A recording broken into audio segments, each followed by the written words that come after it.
My name is Maria Cervera. My name is Resicel Salvador Rodriguez. I go to Metropolitan State University of Denver. My name is Cecia Guadarrama. I'm a double major in communication and ethnic studies, where a minor in human development and family relations. And I am attending the University of Colorado, Denver. My major is political science. I came from Morelos, Mexico at the age of 6, and I moved to Colorado.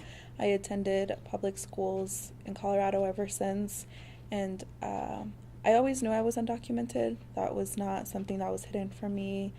I grew up with that, knowing that and not ever sharing that with anyone, because I knew it was something that could put my family and myself at risk. I was born in Peru, in a rural town. I was raised there until I was 4 years old, and then I came here. At the point in time that my parents had decided to come in here was right after terrorism attacks had been happening in Peru. Alberto Fujimori had been president for a certain amount of time. My parents were getting paid pennies a day. I think we kind of always knew, but it became increasingly difficult when we got into, middle school, kind of high school area. It became increasingly notable as soon as we got into high school, where everyone got their licenses and everyone celebrates certain different things, and you realize that you can't do that, and it's just so different. Our parents have never felt comfortable about us telling anyone our immigration status, whether illegal, legal, or now with DACA. So I graduated with the class of 2011. I was afraid what's going to happen to me after graduation. I was happy because I was the first in my family to graduate from high school and attend college. That dream only lasts for 3 weeks because I was gonna pay out of state tuition, and there was no chance for us to afford that. So I decided to drop out. I started working with my dad. I remember I was depressed. I had this depression, and I lost hope and everything. I was gonna suicide myself because I felt like I didn't belong here. I didn't have a future living in the United States. So that was my new life now, work as a laborer, working labor. President Obama announced the Deferred Action Childhood Arrivals, also known as DACA. I got DACA when I was 17. It was the happiest moment of my life. I remember getting the letter in the mail after going through the biometrics. I wanted to fall down crying. It opened a whole lot of doors for me. All of a sudden, I could learn how to drive. I could open a credit card account. I could go to college. It was kind of surreal feeling because at first, throughout high school, I didn't know if I was going to go to college or not. It didn't seem like it could be a possibility. It seemed that I was always going to be hidden. So with the current political climate or the new administration that will be coming into office, my plans have changed. It was a shock. It felt like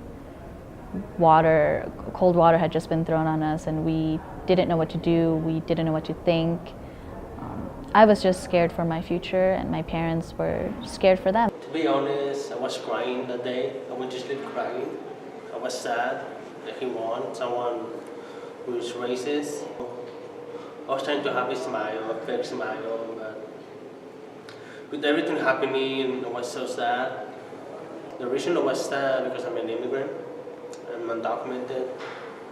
The only thing that came to my mind was to drop out next semester. I have thought about the fact that I might not be able to use my degree right away in a job that I would like to have applied for if I don't have the opportunity to do so.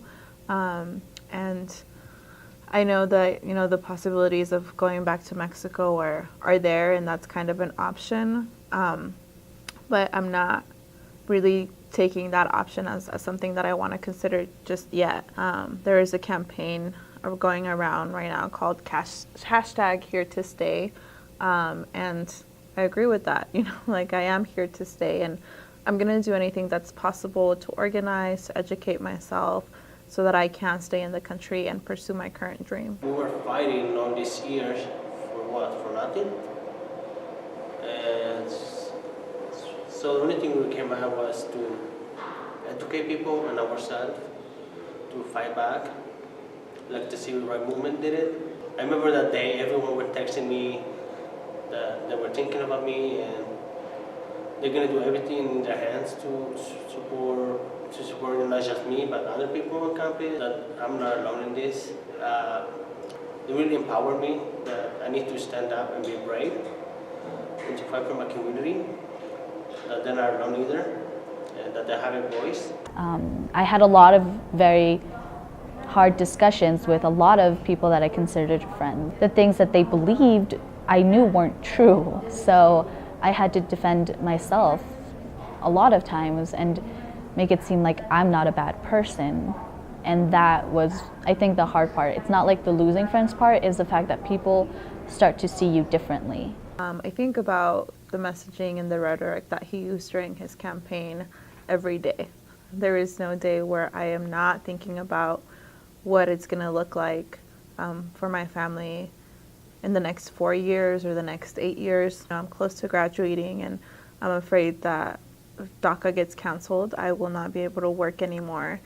I was scrolling through some of my news feed, and I saw an article from CNN, and the headline read, "Trump promises to terminate DACA." And so every day I'm exposed, and the reminder of what could happen to me, what could happen to my family, and just incidents and things that I think have been happening to friends and family, where people feel like they have the right to say certain things or do certain things, and then back up those actions by saying, I voted for Trump, or now this is going to happen because Trump is in office.